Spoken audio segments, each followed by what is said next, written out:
I'm here at the beautiful Dan McGill Tennis Complex where the women's tennis team is hosting the ITA Southeast Regional Tournament.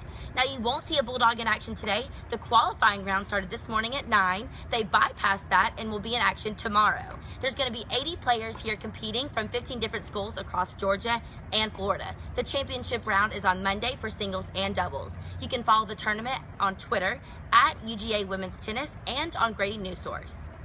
He did meet with the team earlier in the afternoon to tell them of his change of plans. This comes only a couple days after reports of him meeting with the athletic director of the University of Miami. 25 UGA students are stuck here in New York City for #Blizzard 2016. Now keep in mind, some of us haven't even seen 6 inches of snow, much less 2 feet. Now take a look with me. Look at this.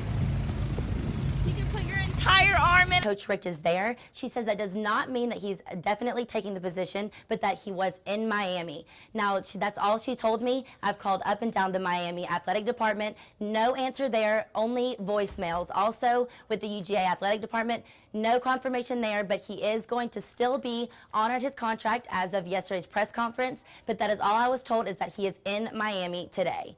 The biggest game of Georgia's season is here. Well, the weekend is anyway.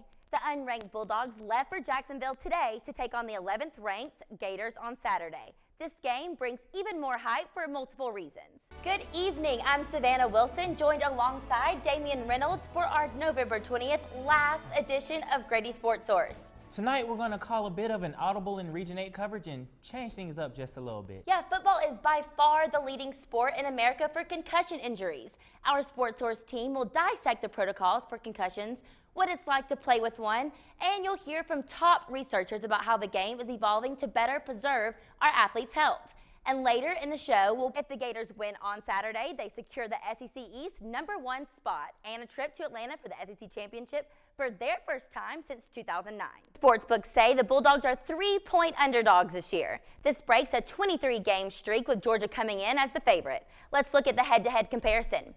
The Bulldogs are scoring 33.1 points on average this season compared to the Gators' 31.6 points. The Bulldogs are leading the Gators in rushing yards by almost double, but are slightly behind the Gators in passing yards. We have another injury update for you today, but it's not from the football team. UGA baseball shortstop Nick King had surgery today. The surgery was successful at Athens Regional Medical Center. He fractured his right fibula during the Fall World Series scrimmage on Saturday. To say the seeds are set would be a flat-out lie. Thank goodness I have Kristen Miller and Ryan Toriel here with me to break down each classification this week.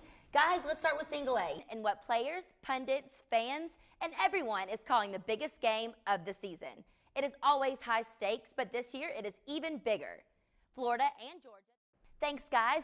Now, traveling to a region champ grounds may seem like a daunting task to some, but these Titans have had their share of away games this season and plan to leave it all on the field.